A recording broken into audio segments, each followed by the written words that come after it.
This is a bird's nest. I think it's time for some machine maintenance.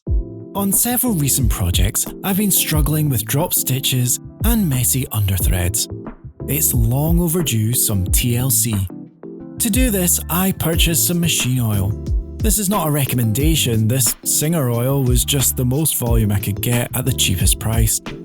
This is my sewing machine. It's a Janome 8077. I wish it had a better name, but it doesn't. What I'm going to show you today is going to be relevant to whatever machine you've got. I'm going to show you how to clean all the little bits and how to find spots where you want to put oil in.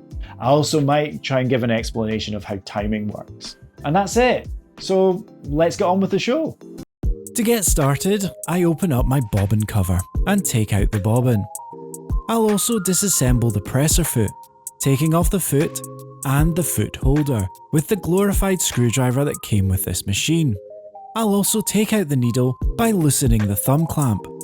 I can now take off the needle plate, which is what this screwdriver was designed for.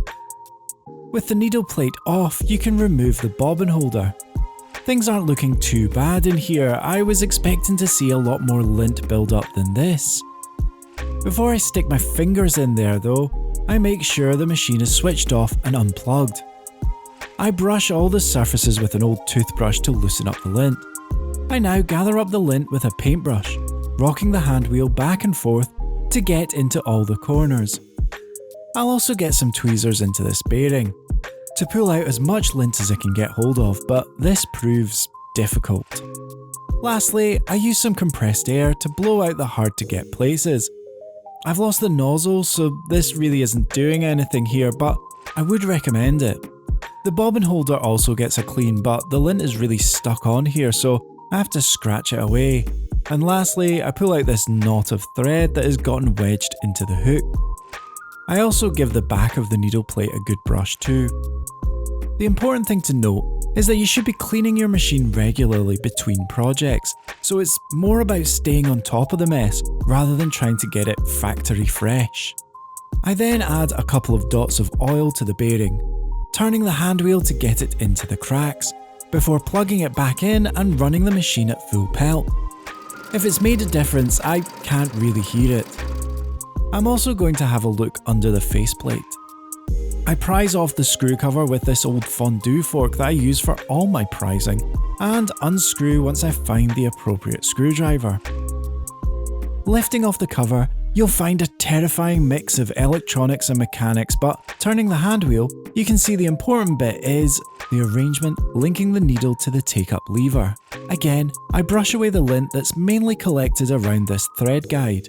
Once happy it's reasonably clean, I bring out the oil and turn the hand wheel, looking for any point of movement. I start with what I'll call the needle rod, turning to work the oil into the mechanism. I work round all the points where there is movement, and once happy, I run the machine at full pelt again. Reviewing the footage now, I realise I missed that massive bearing behind the take-up lever. I'll make sure to oil that before my next project. One last thing before I close her up. I want to check the timing on the machine. As I understand it, as the needle is on its way up, the tip of the hook needs to pass just above the eye of the needle, which is what is happening here, but as I do most of my sewing with the needle in the extreme left or right position, I'm going to check those too, and it looks good here on the left and on the right. Note that the gap between the hook and the eye is different depending on which position the needle is in. As I'm confident that the timing is correct, I'm not going to disassemble the machine any further to find out how this arrangement works, but I will recommend the Cornelius Quiring channel, as he does a full breakdown of his older machines and does a good job of showing timing adjustments. Before I put it all back together, I take the needle back off. I replaced this recently and I don't want to damage it by accidentally dragging anything over the tip. First, I replace the bobbin holder. This should only be able to go in one position. My machine has a little tab that stops it from rotating all the way around. I can then replace the needle plate, screwing it back in with the little screwdriver until it resists. I put the bobbin back in and the bobbin cover. I replace the face cover, screw it on and put back the screw cover. Lastly, I'll rebuild the presser foot. I get this wrong first time, Sewing machines are usually quite intuitive, but if this is your first time taking apart your machine, probably best to take a few photos as you go for reference. Keep all the bits in a way that is organised, and look after your manual. It will usually cover the basics like this.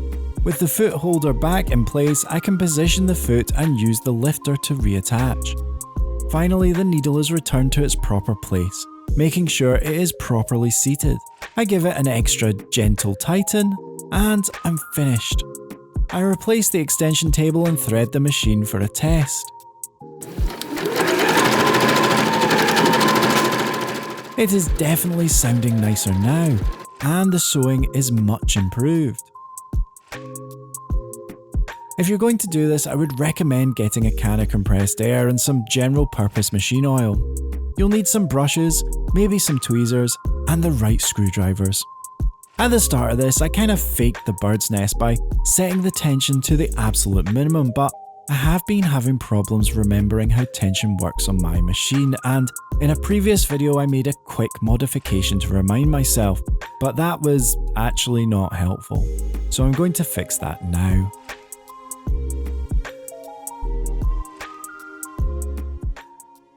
If you've made it this far, thank you very much for watching. I hope this was useful for you. If you have any questions, feel free to leave them in the comments.